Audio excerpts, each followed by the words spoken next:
Mensaje sin destino. Cuando estudiaba secundaria, decidí cursar el bachillerato en un reconocido liceo de la ciudad de Barquisimeto. Puedo decir que esos años fueron uno de los mejores años de mi vida, ya que además de hacer muy buenos amigos, también tuve excelentes maestros. El liceo contaba con profesores de gran calidad, y cuando cursé el bachillerato estudié algunas asignaturas muy interesantes que definitivamente me abrieron los ojos a muchas cosas que de verdad desconocía, como fue en el caso de la literatura. Era muy fascinante como las profesoras hablaban de las lecturas con tanta pasión que uno se conectaba fácil con las lecturas, los autores que citaban. El liceo se llamaba, o se llama porque bueno, sí existe, Liceo Mario Briceño Iragorri.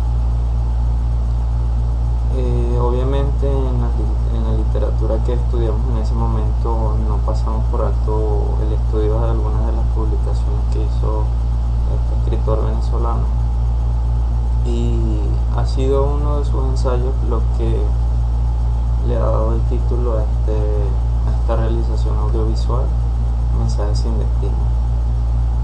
Sin embargo, antes de hablar del ensayo escrito por Mario Briceño Iragorri, voy a mencionar algunas cosas que nos servirán para ponernos en contexto y quizás entender un poco por qué escribió las cosas que escribió, y este contexto lo iré analizando por la edad cronológica de Mario Briceño Iragorri. Mario Briceño Iragorri nació en el año 1897 en la ciudad de Trujillo, en Venezuela. Cuando contaba con 15 años de edad, en el año 1912, él se va a Caracas a estudiar en la Academia Militar. En ese entonces conoció al futuro presidente venezolano Isaías Medina Garita. Luego, cuando tenía 17 años, en 1914, se regresa a Trujillo para ejercer el periodismo.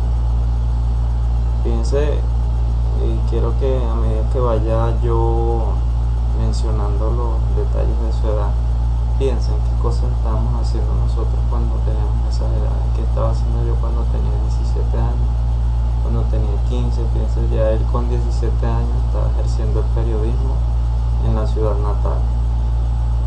Luego, cuando tenía 23 años, en 1920, él se gradúa en la Universidad de los Andes como abogado. Posteriormente, a los 24 años, eso fue en el año 1921, él se va a Caracas y es incorporado al Ministerio de Relaciones Exteriores, y también forma parte de los docentes del Liceo Andrés Bello de la ciudad de Caracas, donde llegó a ser director también. En ese momento se puede destacar una de las publicaciones que escribió en ese año, se llamó Horas.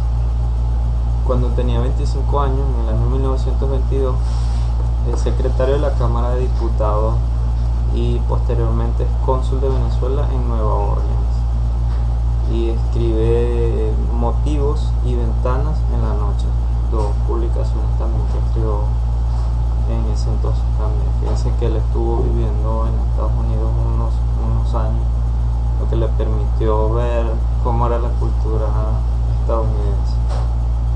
Cuando tenía 30 años, vuelve nuevamente a Trujillo en el año 1927, ya que se le asignaron ser gobernador interino del estado, presidente del estado, y además de eso él era director de la Escuela de Ciencias Políticas. Cuando cumplió los 31, también fue secretario de la Universidad Central de Venezuela. Eso fue en el año 1928. A los 35 años, él se incorpora a la Academia Nacional de la Historia y de la Lengua, acá en Venezuela, y a los 39 años, desde 1936 hasta 1941, fue un ministro plenipotenciario en Centroamérica. Posteriormente, cuando tenía unos 44 años, asume la dirección del Archivo General de la Nación. Luego, a los 48 años, es nombrado presidente del Congreso de los Estados Unidos de Venezuela. En ese momento, recuerden que Venezuela se llamaba Estados Unidos de Venezuela. Y en el año 49 recibe el Premio Municipal de Literatura por su obra Casa León y sus tiempos. A los 51 años, en el año 1948, recibe el Premio Nacional de Literatura por el libro El Regente Heredia o La Piedad Heroica. También escribe El Caballo de Ledesma y El Mensaje sin Destino, del cual estoy citando yo citaré algunas cosas más adelante. Luego, por problemas políticos, él se va al exilio, va a Costa Rica y posteriormente se establece en España unos cuantos años. Y en España es cuando él, a los 50 y tantos años de edad, él empieza a madurar sobre sus ideales políticos, sobre el nacionalismo, y empieza a expresar sus pensamientos a través de las publicaciones que escribió. Obras hundísimas, Los Rivera, que fue la única novela que escribió, y Por la ciudad hacia el mundo. Ya a los 61 años, en 1958, Mario Briceño Iragorri regresa a Venezuela de España, está viviendo en Madrid, posterior al derrocamiento del general Marcos Pérez Jiménez, pero lamentablemente 2 meses más tarde de su llegada a Caracas fallece. En el año 1991 sus restos fueron llevados al Panteón Nacional y es allí donde se encuentran sus restos en la actualidad. Antes de pasar a analizar un poco parte del ensayo que tomé, quiero hacer alguna aclaratoria sobre lo que es el discurso. El discurso es la elaboración de un mensaje mediante recursos expresivos. También usa diversas estrategias para comprender esos discursos. Hay que tener en cuenta el contenido, el tema, el discurso, el contexto también es muy importante. Por eso hablé del contexto en el que se formó Mario Briceño Iragorri, para poder entender su discurso ensayístico, que vamos a analizar ahorita un poco, y también los elementos expresivos que utiliza la persona que redacta el discurso. Ahora bien, existen varios tipos de discursos, claro está. Por ejemplo, están los discursos científicos, tecnológicos, que principalmente utilizan lenguaje técnico. También el discurso estético, que está más dirigido hacia el arte y la poesía. Discurso religioso, están llenos de relatos y comparaciones. Está también el discurso retórico, que trata más bien de persuadir y convencer a la gente. El discurso educativo, que busca transmitir conocimiento. El discurso histórico, que habla de los eventos ocurridos a través del tiempo. Y está el discurso político también, que lo utilizan muchas personas cuando quieren asumir cargos de poder, el cual trata de argumentar puntos de vista y convencer a las personas que escuchan el discurso político. Ahora bien, existe también el discurso ensayístico, y el ensayo no es más que un escrito en prosa, es algo breve. El ensayo propone una interpretación sobre un tema filosófico, científico, histórico, y como la palabra lo dice, lo que se quiere con un ensayo es ensayar un pensamiento, proponer hipótesis, y lo que define un ensayo es la actitud y la interpretación de su escritor. Ahora, hay algunos pasos que se pueden cumplir en el momento de realizar un ensayo. Por ejemplo, hay que estar claro con el tema, hay que investigar, comprender las ideas de otros autores, porque no se puede escribir ensayos sin tener un marco teórico, sin haber leído otros autores que hayan tratado el tema que tú quieres tratar en un ensayo. Incluir citas bibliográficas de las personas a las que has leído. También los razonamientos que utilizas tienen que ser razonamientos propios, y las preguntas que se utilicen tienen que ser respondidas en el mismo ensayo. En general usan un plan de redacción sencillo: introducción, desarrollo y conclusión. Ahora voy a leer una información o parte del prólogo que sale en la publicación, en el ensayo de Mario Briceño Iragorri, Mensajes sin destino. Definitivamente es un escrito tan vigente porque habla de las deficiencias que tenemos nosotros en nuestra cultura venezolana, cómo hemos permitido que los valores y las tradiciones se hayan perdido a través de los años por la incorporación de agentes externos, y quizás no tanto por la intervención de los agentes externos, más bien él menciona la pérdida de la cultura porque no hay interés propio por la cultura nuestra. Más que la intervención externa, es el olvido de nuestros orígenes. Y eso es lo que en parte Mario Briceño Iragorri habla en su discurso. De hecho, si recordamos su historia, fue una persona muy estudiada. Increíble que a los 17 años fuera a trabajar en el periodismo.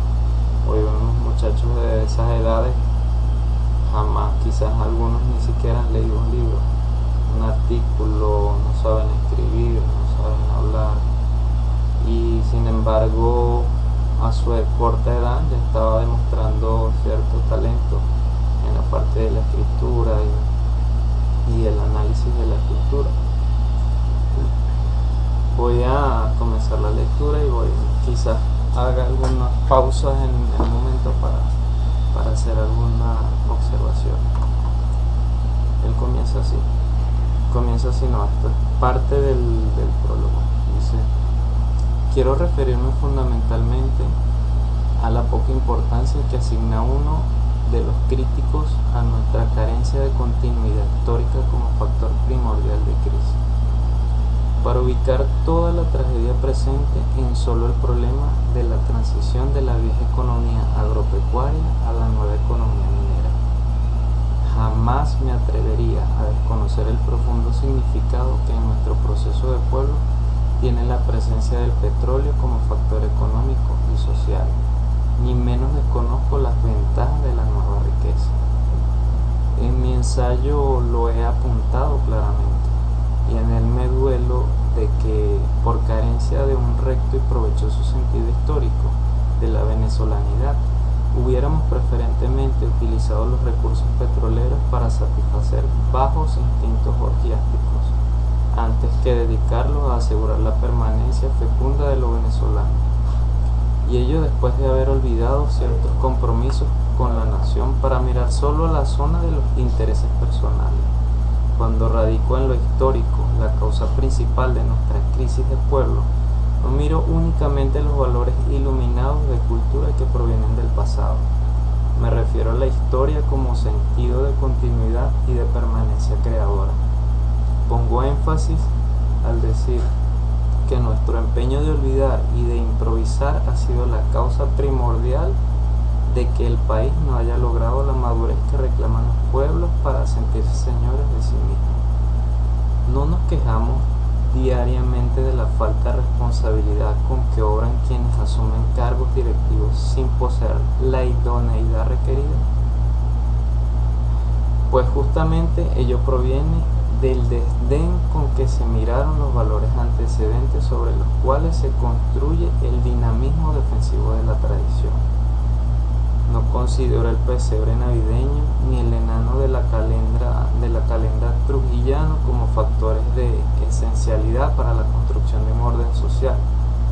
Miro en su derrota por el arbolito de Navidad y por el barbudo San Nicolás, la expresión de un relajamiento de nuestro espíritu y el eco medroso de la conciencia bilingüe que pretende erigirse en signo de nuestros destinos.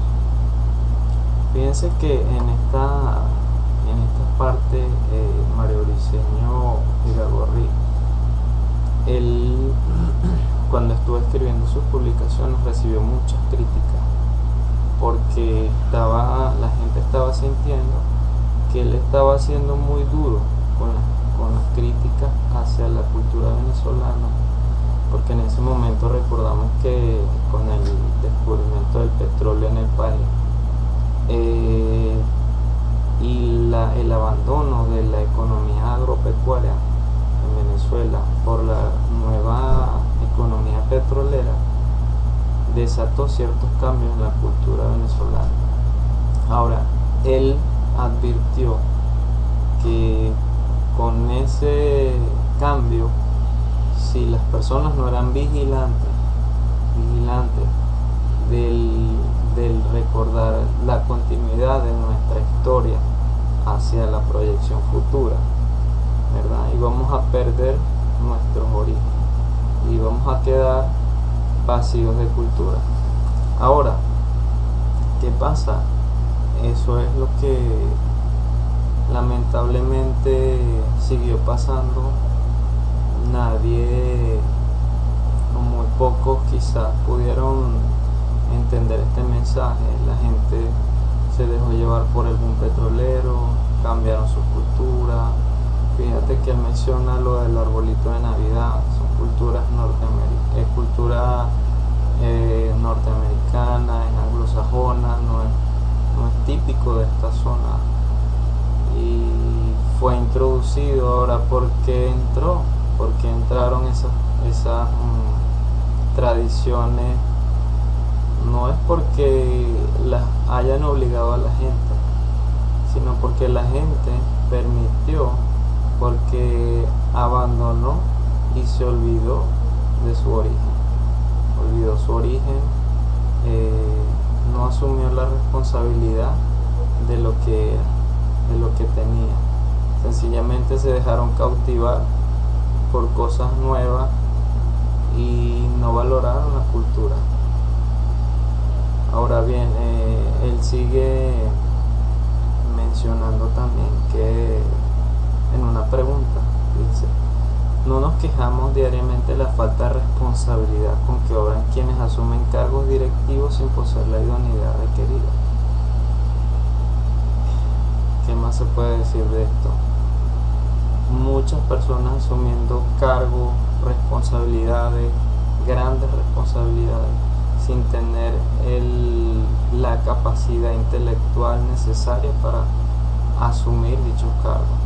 Vemos personas que dirigen organismos, organizaciones sin tener la más mínima preparación. Y quizás no sea ese el error, que no estén preparados, porque no podemos decir que todos estemos preparados para las cosas de la vida, pero es lo que él dice, la derrota, porque se rinden, sencillamente ni buscan aprender, no buscan mejorar, no buscan fortalecerse, sino que se dejan llevar por la vanidad, por lo superficial. Entonces esas personas que están en esos cargos no tienen las capacidades intelectuales de asumir esas responsabilidades. Voy a seguir leyendo, ya quedan 2 párrafos. Para ir contra el pasado o para mirarlo, solo el esfumino de una pasión romántica. Algunos invocan sentencias cargadas de gravedad, que en otros pueblos han servido para condenar la pesada e infructuosa contemplación de un brillante pretérito. En España, por caso, cuando gritaron los hombres dirigentes contra la actitud de introversión de su cultura, allí el problema fue otro. había allá una superabundancia de historia que impedía en muchos, por imperfecta dilución, tomarla como nutrimento del futuro.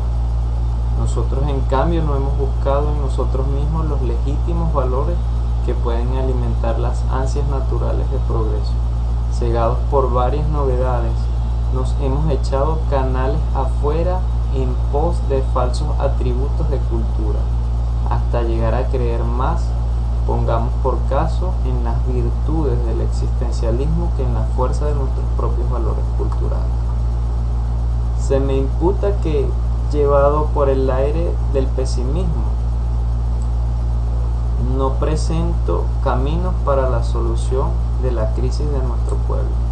Claro que si se buscan programas políticos como remedio, no apunto nada que pueda tomarse por una posible solución. Pero tras lo negativo de los hechos denunciados, está lo afirmativo de la virtud contraria, y más allá de la censura de ciertas actitudes, cualquiera mira el campo recomendable. Con diagnosticar el elemento externo que provoca un estado patológico, ya el médico señala parte del régimen que llevará al paciente al recobramiento de la salud. Tampoco fue mi intención indicar caminos, ni menos fingir una posición de taumaturgo frente a las dolencias del país. Modestamente me limité a apuntar lo que yo considero causa de nuestra crisis, sin aspirar a enunciarlas todas, y menos aún proponerles remedio. Tampoco me aventuro a considerar que estoy en lo cierto cuando expongo las conclusiones a que me produce mi flaca reflexión. Sé que son otros los que, con autoridad de que carezco, puedan presentar las fórmulas reparadoras, mas como me considero en el deber de participar en la obra de investigar los problemas de la República, resolví prender la escasa luz de mi vela para agregarme, en el sitio que me toca, a la numerosa procesión de quienes, ora a la grita, ora a la voz apagada, se dicen preocupados por la suerte del país. Ya no es solo el derecho de hablar, que legítimamente me asiste como ciudadano, sino una obligación cívica que sobre mí pesa, lo que empuja un discurso. Interesante es el punto de vista de Mario Briceño, y bueno, creo que, como dije anteriormente, su discurso está más vigente que nunca. Lamentablemente en nuestro país se ha llenado de muchas personas que poco valoran la cultura, poco valoran el estudio, la lectura de autores como estos. Incluso ni siquiera piensan en su futuro, el futuro de sus hijos, de las nuevas generaciones, no ven el pasado, lo que eran. Sencillamente son personas que viven para morir, porque solamente viven para ver pasar la vida y no la vida.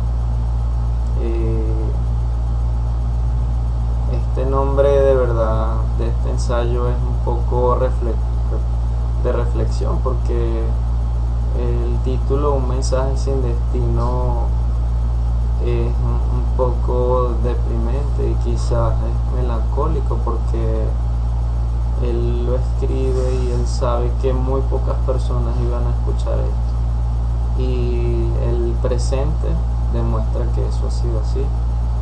Estamos en una sociedad, nuestro país se ha convertido en un país de desastre, y por ahora las soluciones no se ven en el horizonte. Está todo muy mal en el punto de vista económico, social, cultural, educativo, muchas deficiencias.